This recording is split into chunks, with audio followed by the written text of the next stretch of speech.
Hi, this is Roger Marsh for Dr. James Dobson's Family Talk. Excited to share that this entire week of programs will be centered around the importance of romance and marriage. Each day this week on the program, we'll have broadcasts dedicated to empowering you and your spouse to fight for your marriage. Head over to our website at drjamesdobson.org to join us for our free 10 Days of Romance series. And every day for 10 days, you'll receive insights on intimacy from Dr. James Dobson and best-selling author Shaunti Feldhahn. Again, you can join in at drjamesdobson.org. Today on Family Talk. Hello, everyone, and thank you for joining us for another edition of Family Talk. I'm Dr. James Dobson, and whether you're listening to us on the radio or online, I'm so happy that you tuned in today. And we'd be kind of lonely here all by ourselves.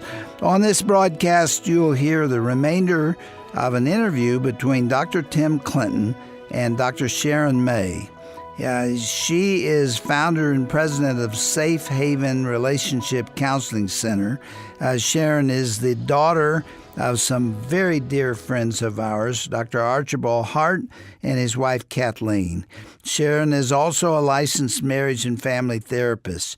Today, she and Dr. Clinton will unpack practical ways couples can break the negative cycle in their relationship. Here now is the conclusion of this insightful interview on Family Talk. Sharon, welcome back. We had a wonderful conversation yesterday. So looking forward to today's broadcast as we talk about how to come out of the pain, maybe go to a new place in our relationship and love together. Thanks, Tim, for having me. Good to be here today. And hopefully some of the listeners from yesterday can get to the next level of what to do if my marriage is broken and disconnected. And if they're listening for the first time today, are they able to go back and listen to yesterday's in the archives? Is that possible, yes, Tim? Yes, absolutely. They can go right up on the website at drjamesdobson.org, or they can go up on our Facebook page and get reconnected, dialed in. So again, yesterday we talked a lot about, this is very important, the path or the cycle of brokenness that's so easy to get caught up in. Often couples get caught up in it very unintentionally. They don't mean to. As a matter of fact, they're trying to turn the marriage around. Literally, in the name of love sometimes, they can lose love in their relationship. And so if you can see that, by the way, that's the first step. That's an important step in breaking free to a new life together. So let's go back. We're in trouble in our relationship. It's not fun. We don't like each other. All we do is fight. It's a sad place to be. And in the midst of that, and here's the guilt-free drop to everybody. All marriages are going to go through times or periods of disaffection. Problems aren't really the issue. It's what you do with them or in the midst of them that will determine the future of your relationship, your love together. Sharon, we're in a mess. Take us to step one. We need a healing path. How do we take a step toward each other? And the first step is to recognize that your marriage is on the edge of the cliff. It's being able to say we're disconnected, we have parallel lives, I'm quick to be irritated or frustrated, I'm quick to defend, to be able to admit and to be able to look at your marriage and to review what's going on, and to be able to get on your knees and say, Lord, is this what you have for us? Sharon, I believe that most couples are unaware or underaware of the crazy cycle that they're in. They're in a crazy cycle. Yes. It becomes their new normal. I fight, argue, I'm critical, you defend, you then just go off and watch TV, and then I take care of the kids, and then I tell you, oh, so you're not going to be with me tonight, and you roll your eyes, and you continue changing the channels, that's our new normal. And it's being able to slow down, that the Lord called us to be each other's safe haven. The Lord called us to love well, and for us to be everything He has for us to be. And who have we become in our marriage? Have we become angry, bitter, resentful, withdrawing, shut down, closed off? That's not who God has for us to be. And to assess that and say, I want more from my marriage. I want to be more. You use the word safety a lot. I'm going to go to a counseling session or two I've had through the years. I remember this one lady in particular. She was so frustrated, so angry that she just sat in the office and cried. It's like she didn't have anything left. She just bawled her eyes out and said, Tim, I don't know what to do. And every time we're together again, it just like comes at me. I don't even want to go home. I don't want to be there. That word safety becomes important. In our last broadcast, we talked a little bit about negative behavior being far more predictive in value than positive. In other words, when you say something to hurt or you do something, like you joked about not taking the trash out, well, people would say, that's stupid. No, not really, because if you're wounded, you didn't take the trash out. You know why? Because you wanted to be mean. You're being mean to me. That's all you are. You know I'm going to be late or it's raining out, and you did that on purpose. See, when you're really in trouble, those things, ones become threes, threes become fives, fives are tens, right? Am I right? Right. And so talk to us again about calling a truce, I guess, recognizing the hate basically that's going on, and how do we stop that? I mean, we've got to stop the negative. Yes. We've got to stop it. Yes. And the way to stop the negative is remembering that this person in front of you is a struggling human being whom you chose to love and to cherish, and you've lost your way. Now, first, when you talk about safety, one is reassessing, am I in a difficult marriage or am I in a destructive, abusive marriage? If you feel you are in a destructive, abusive marriage, then you need to get counseling right away. If you feel your husband or your wife is an addict, is abusive, and that is just destroying your soul and is damaging, then you need to get help right away. Probably the only hope for the marriage is to get help. To get help. Do couples counseling, do a marriage intensive, but to be able to call my office. Call my office, email me, grow@havenofsafety.com, and find out, where can I get help? Is this a destructive and damaging marriage? But we're talking about more difficult marriages, marriages where we start arguing that you didn't take the trash out. And that you not taking the trash out has meaning to me. My dragons are raised when you don't take the trash out. And my fears and vulnerabilities put meaning on why you didn't take the trash out. You're struggling with, you don't care about me. That's really what it is. Right. And at the bottom line, if my fear is I'm alone, I have to take care of myself, you don't love me and care for me, then that meaning gets put on the trash. You not taking the trash out. And because you don't care about me, you're not there for me, I have to take everything on, do everything on my own, is so dangerous for me. My amygdala, that part of my brain that says danger, danger, you're now alone, fires up, and now I am primed to face the danger, and you become my danger. And I start fighting what seems dangerous. I might up the ante, I might use loud, harsh, critical words, or blame or attack, all so that you can see, you know what, when you didn't take the trash out, it made me feel like I'm alone, that all the responsibilities are mine and you don't care for me. But instead of being soft and sharing that, I get harsh and critical, and now I'm attacking and I'm blaming you. You don't care about me. And then as you're listening, you go, well, of course I care about you. I just didn't take the trash out because it's raining. And you're wrong in thinking that I don't care about you, so I defend myself. Well, of course I care about you. What are you talking about? You're crazy, And then I'm like... so's your whole family. Yeah, and so's your whole family. And I'm like, I'm not crazy. You're crazy. You've got a problem for not admitting that you have a problem. And so I up the ante more. Yeah, you're sick. Yes, and the more I up the ante, the more you defend yourself. And the more we get disconnected, the more we're not emotionally attuned, and then I'm resentful. Yeah, there's no attunement. That's a great word. Yes. We don't understand. We don't see each other. I had dinner the other night with a couple, and it was intentional. They wanted to talk about the mess they were in. Toward the end of the evening, she had an aha experience. And the truth was, she was very sad and broken, okay? Empty, alone. I mean, she cried. But all of a sudden, she looked across the table and saw her husband, and for the first time realized that he was feeling the same way. And she couldn't believe it. And she cried a little bit, and she said, I'd never seen him like that. I didn't understand that. He is so frustrated. He's so angry. And everything he's doing just irritates me, but the truth is, he is frantic. He is so chaotic because he's so afraid we're going to break up and that it's over. And you can get so caught up in this cycle and you can't even see each other anymore, can you? Yes. And that cycle is and the hate's just going everywhere. Yes. And that cycle becomes destructive.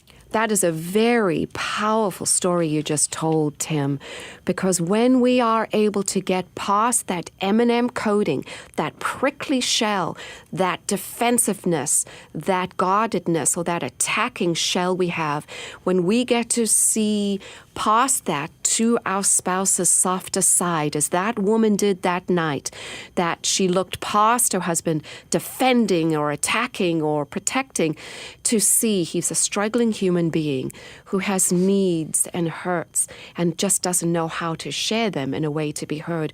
When we start seeing each other's softer side, it starts lowering our guard. And it almost demands that we stop. Yes. You know, that we really, and this is important, I hope everybody understands this. Reducing the negative means you've got to put that stuff into a box. That we understand you're going to fight, Yes. but you can't let this continue to fester. You hear what I'm saying? And Sharon, this is a hard piece for couples to break through. This is often where they need that third party to come in and to have a safe place where they can discuss volatile issues. Maybe they're frustrated over each other's family, or there's been a past hurt that they just can't get beyond. They can't release, they can't forgive. As they start seeing that, you can, by the way, increase the positive. And I know this sounds very simplistic, but it's not.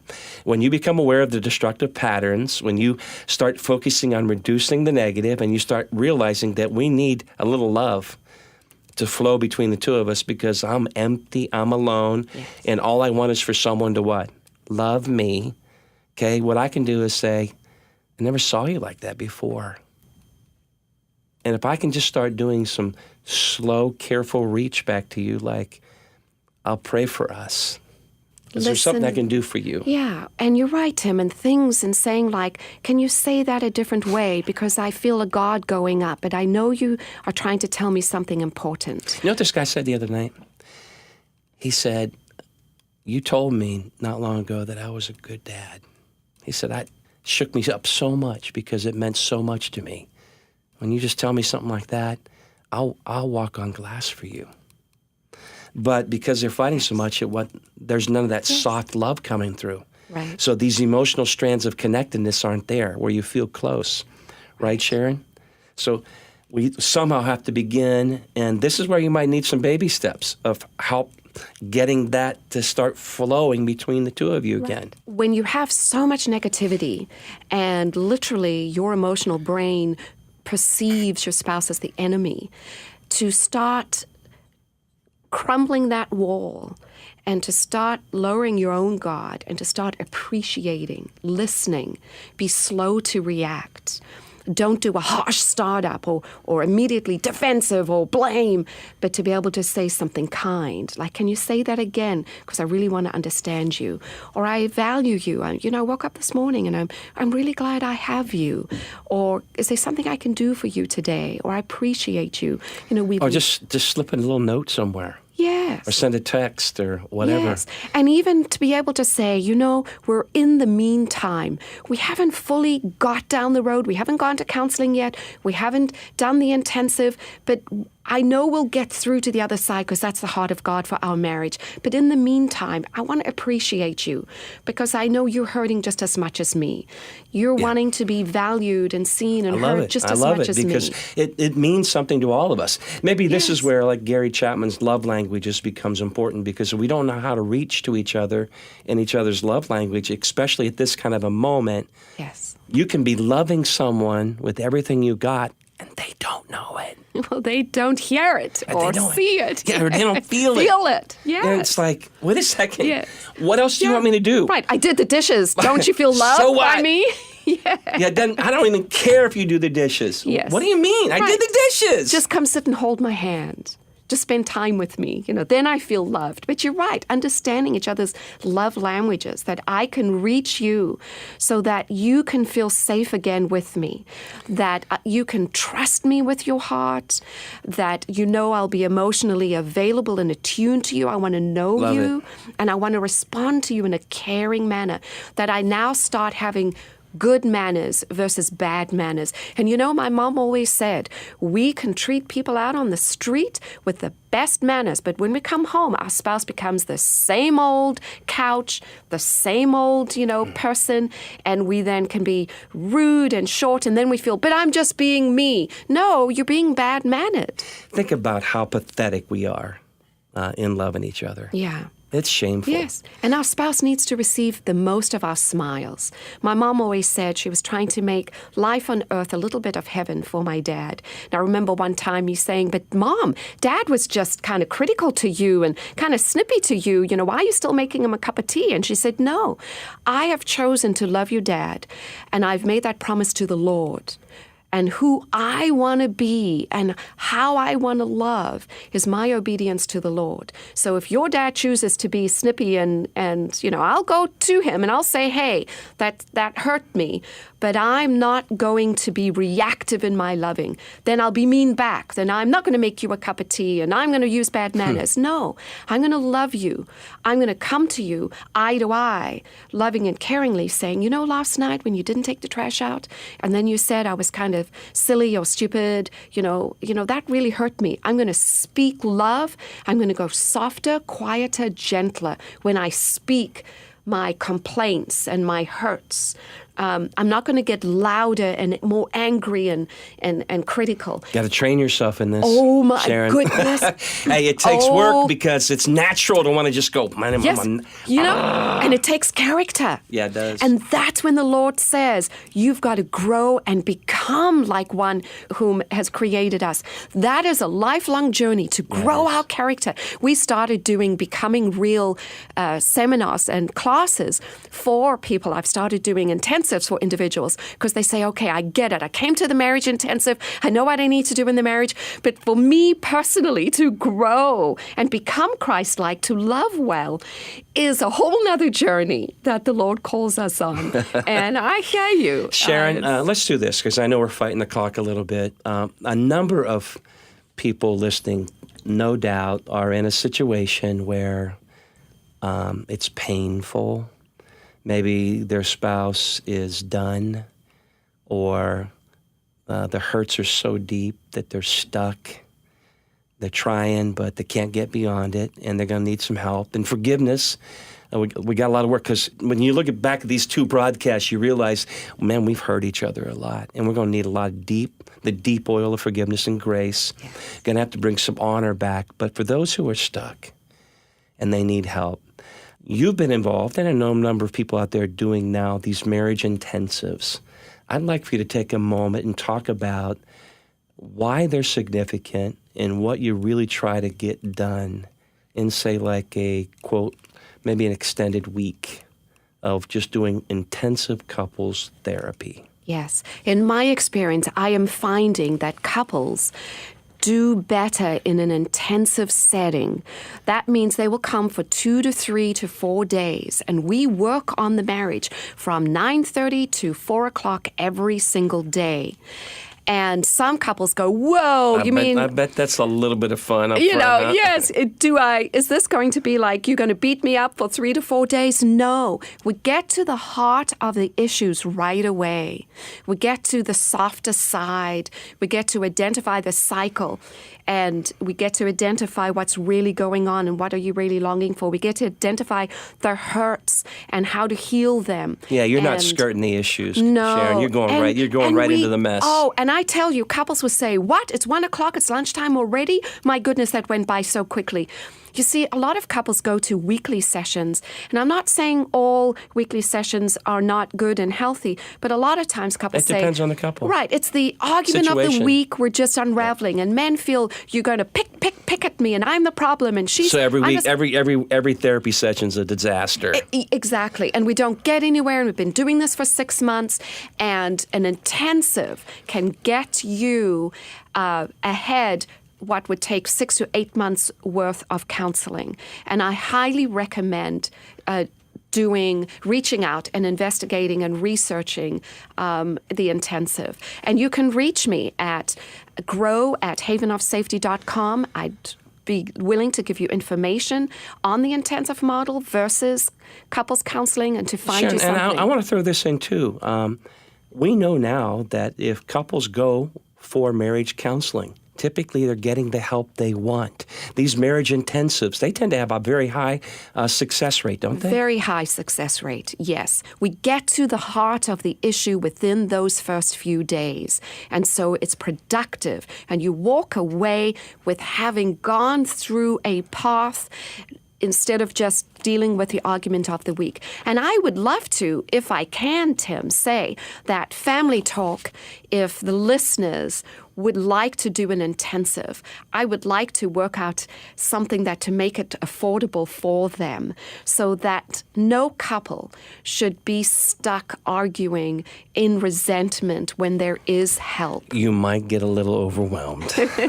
Well, we can work together. Sharon, yes, we can. We will. And Sharon, would you take a few moments here and now, I guess? I want to slow this way down. For the woman who may be driving down the road in her van, and the kids are back there, and this is her story. Or maybe it's the man, he could be in a truck, middle of Arkansas somewhere. And every time he calls home, it's not working. He just wants somebody to pray for him. He's dialed in, she's dialed in. And would you just take a moment and pray for them, over them? And then we're going to learn a little bit more about how to get in touch with you. Okay, let's do that. Yes. Well, thank you for tuning in and listening. And you are listening to today's program. It's not by chance that the Lord is calling you closer to his heart because he hears your cries. And Lord, as you watch this woman, this man, you know them by name, Lord. You know what's going on in their marriage, Lord. I ask that you will give them hope and courage and strength for this journey. That the Lord's desire for your marriage is for healing and wholeness, to bring you to his best he has for you. And that many couples come to the edge of that cliff, not because they want to leave, but because they don't know how to connect, and their longing is to connect. So for you, I pray that the Lord speaks into your heart, into your marriage, and gives you the courage to step out to get help, to risk to be vulnerable with your spouse, to lower your guard, and to reach out and to love in a different way. The Lord is with you. You're not alone, and there is hope. Amen. Amen. Sharon, one more time, how can they reach you? My email address is grow, G-R-O-W, at Haven of Safety. My website is safehavenrelationshipcenter.com. And I look forward to hearing your story and helping you get the information you need so you can make a decision on how to heal and grow your marriage. There's nothing more beautiful in all the world than to be in a relationship with someone who's supposed to love you, and they actually love you. That's our prayer over you today, that God would do that work in and through your life.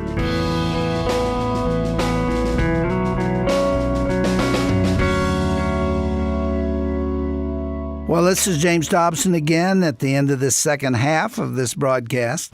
I do hope you've enjoyed listening to Dr. Tim Clinton as he interviewed Dr. Sharon May about her heart and passion for married couples here on Family Talk. If you missed part one of this conversation between these two clinicians, go to today's broadcast page, drjamesdobson.org, and there you will find a link to day one of this interview, along with more information about Dr. May's ministry, the Safe Haven Relationship Counseling Center. Find all of this and more at drjamesdobson.org, and then click on today's broadcast tab. We're out of time, but I've got to tell you this. I've got a suggestion, especially for the men who are listening to us. Today is February the 13th, and men, you know what that means. I hope you do. If you don't, you're in a lot of trouble. You dare not blow past Valentine's Day without finding a way to tell your wife that you love and cherish her. I've made that mistake a few times in our 57 years of marriage, and I'm determined not to do it again because it's not pleasant. Here's a good suggestion for the man who hasn't got a clue as what to do next. You might sign up for our program to help bring intimacy to your marital relationship. It's called 10 Days of Romance, and you can go to our website, drjamesdobson.org, to get more information. I'll tell you, you won't regret doing it. Once again, this is James Dobson. Thanks for being with us today. We'll see you tomorrow. Family Talk is not associated with Focus on the Family.